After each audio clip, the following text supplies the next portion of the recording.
46 বছর ধরে চলে আসা কোটা সংস্কারের দাবিতে 2018 সালে সাধারণ শিক্ষার্থীদের একটি বড় অংশের মধ্যে অসন্তোষ সৃষ্টি হয়। কারণ তারা যে কোনো পরীক্ষায় কোটার অধীনে থাকা প্রার্থীদের চেয়ে বেশি নম্বর পেয়েও বঞ্চিত হচ্ছিলেন।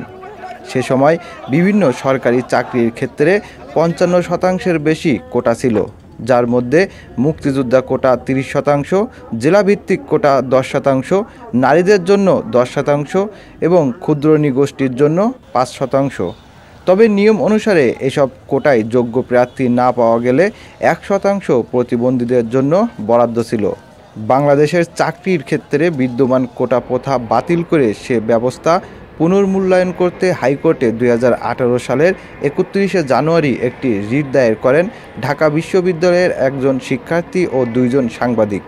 আবেদনে তারা উল্লেখ করেন, সব মিলিয়ে সরকারি চাকরিতে 56% কোটা বিদ্যমান রয়েছে। এই কোটা পদ্ধতি সংবিধানের সঙ্গে সাংঘর্ষিক। ওই বছরের 5ই মার্চ হাইকোর্টের একটি বেঞ্চ আবেদনে ভুল রয়েছে মর্মে রিট আবেদনটি খারিজ করে দেন। ওই রিটের পরেই সামাজিক যোগাযোগ মাধ্যমের একটি গ্রুপ কোটা সংস্কার চাই গ্রুপের মাধ্যমে ঐক্যবদ্ধ হয় ছাত্র সমাজ। 2018 সালের 4ই ফেব্রুয়ারি গ্রুপের অ্যাডমিন মোহাম্মদ তারেক রহমান, সাকিব চৌধুরী, দিন মোহাম্মদ 16ই ফেব্রুয়ারি মানববন্ধনের ডাক দেন। দিনটি ছুটির দিন হওয়ায় একদিন পিছিয়ে 17ই ফেব্রুয়ারিতে কর্মসূচি ঘোষণা করা হয়। কোটা সংস্কারের উদ্দেশ্যে 2018 সালের 14ই ফেব্রুয়ারি পাবলিক লাইব্রেরি শাহবাগের সামনে গঠন করা হয় বাংলাদেশ সাধারণ ছাত্র অধিকার সংরক্ষণ পরিষদ। 17ই ফেব্রুয়ারি কোটা সংস্কারের 10 দফা দাবিতে কর্মসূচি পালিত হয় শাহবাগে। প্রাথমিকভাবে 10 দফা দাবি নিয়ে কাজ শুরু করলেও পরবর্তীতে 5 দফার ভিত্তিতে আন্দোলনের সিদ্ধান্ত হয়। 25শে ফেব্রুয়ারি পুনরায় সারা দেশে বিভিন্ন স্থানে মানববন্ধন করা হয়। এরপর 4ই মার্চ দেশের কলেজ ও বিশ্ববিদ্যালয় সমূহের শিক্ষার্থীরা কালো ব্যাজ ধারণ করে অবস্থান কর্মসূচি পালন করে। 6ই মার্চ সরকারের জনপ্রশাসন মন্ত্রণালয়ের এক আদেশে জানানো হয়, আপাতত কোটা সংস্কার হচ্ছে না। তবে আদেশে উল্লেখ করা হয়, যদি কোটায় প্রার্থী না পাওয়া যায় সেক্ষেত্রে মেধা তালিকা থেকে শূন্য পদ পূরণ করা হবে। 14ই মার্চ ছাত্রছাত্রীরা হাইকোর্ট মোড়ে অবস্থান নিলে পুলিশ টিয়ার গ্যাস ও ফাঁকা গুলি দিয়ে ছত্রভঙ্গ করে দেয়। 2018 সালের এপ্রিলের পূর্বে এবং বিগত কয়েক বছর বিচ্ছিন্নভাবে কোটা সংস্কারের আন্দোলন চললেও তা 2018 সালের এপ্রিলে এসে সারা দেশব্যাপী ব্যাপকতা লাভ করে। 8ই ফেব্রুয়ারি শাহবাগে কোটা সংস্কারের পক্ষে বিক্ষোভ শুরু হলেও আস্তে আস্তে সেটি বাংলাদেশের প্রায় সবকটি সরকারি ও বেসরকারি বিশ্ববিদ্যালয় ও কলেজে ছড়িয়ে পড়ে এবং শিক্ষার্থীরা ক্লাস পরীক্ষা বর্জন করেন।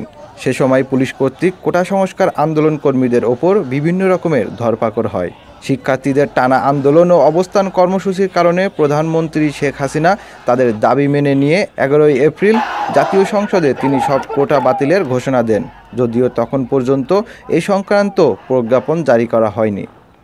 2 মে গণভবনে আয়োজিত সংবাদ সম্মেলনে প্রধানমন্ত্রী শেখ হাসিনা কোটা বাতিলের কথা পুনর্ব্যক্ত করেন। 14ই মে কোটা বাতিলের প্রজ্ঞাপন জারির দাবিতে ঢাকা বিশ্ববিদ্যালয় ও চট্টগ্রাম বিশ্ববিদ্যালয়ের শিক্ষার্থীরা বিক্ষোভ করেন।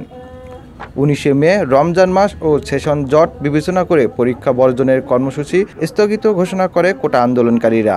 12ই জুলাই সংসদে ভাষণকালে প্রধানমন্ত্রী শেখ হাসিনা বলেন যে সরকারি চাকরিতে মুক্তিযোদ্ধা কোটা সংরক্ষণ করা নিয়ে আদালতের রায় আছে, সরকার এই রায় অমান্য করতে পারছে না। আন্দোলনের পরিপ্রেক্ষিতে বাংলাদেশ সরকার মন্ত্রিসভা 2018 সালের 4 অক্টোবর সরকারি চাকরিতে 9ম থেকে 13তম গ্রেডে নিয়োগের ক্ষেত্রে কোটা বাতিল ব্যবস্থা করে প্রজ্ঞাপন জারি করে। 2019 সালের 30শে জুলাই সরকার জানায়, প্রথম ও দ্বিতীয় শ্রেণীর পদে নিয়োগের ক্ষেত্রে বর্তমান কোনো কোটা বহাল নেই। তৃতীয় ও চতুর্থ শ্রেণীর পদে কোটা বহাল রয়েছে। তবে সংশ্লিষ্ট কোটার প্রার্থী না পাওয়া গেলে সাধারণ প্রার্থীরা মেধা তালিকা থেকে তা পূরণ করতে হবে। তবে সংশ্লিষ্ট কোটার প্রার্থী না পাওয়া গেলে সাধারণ প্রার্থীর মেধা তালিকা থেকে তা পূরণ করতে হবে। 2020 সালের 20শে জানুয়ারি কোটার বিষয়ে আগের জারি করা পরিপত্র স্পষ্ট করার পাশাপাশি মন্ত্রিসভার বৈঠকে জনপ্রশাসন মন্ত্রণালয়ের দেওয়া সরকারি চাকরিতে 8ম বা তার উপরের পদে সরাসরি নিয়োগে কোটা বাতিলের প্রস্তাব অনুমোদন দেওয়া হয়। উক্ত পরিপত্রের বৈধতা চ্যালেঞ্জ করে 2021 সালের ওহিদুল ইসলাম সহ 7 জন মুক্তিযোদ্ধার সন্তান হাইকোর্টে রিট আবেদন করেন। 2024 সালের 5 জুন বিচারপতি KM কামরুল কাদের ও বিচারপতি খিজির হায়াতের হাইকোর্ট বেঞ্চ এ পরিপত্র বাতিল করে রায় দেন ও কোটা পুনরায় বহাল করেন, যার ফলে পুনরায় আন্দোলন ছড়িয়ে পড়ে। 2024 সালের জুলাইয়ে বৈষম্য বিরোধী ছাত্র আন্দোলন রূপ নেয় গণজোয়ারে। জুলাইয়ের মাঝামাঝি থেকে ছাত্রদের বুকের তাজা রক্ত আগুন ধরিয়ে দেয় দেশব্যাপী সকল ছাত্রদের হৃদয়ে। এই আন্দোলনে অনেকগুলো তাজা প্রাণ ঝরে যায়। দেশের অনেক স্থাপনায় আগুন জ্বালিয়ে পুড়িয়ে দেওয়া হয়। আন্দোলন ভয়াবহ রূপ নিলে পরিস্থিতি সামাল দিতে দেশে কারফিউ জারি করা হয়। অবশেষে হাইকোর্ট কোটা সংস্কার করে রায় দেন। সেখানে মেধাভিত্তিক 93%, মুক্তিযোদ্ধা 5%, প্রতিবন্ধী 1% ও উপজাতি 1% কোটা রেখে রায় দেওয়া হয়। এরপর সরকারের পক্ষ থেকে এ বিষয়ে একটি প্রজ্ঞাপন জারি করা হয়।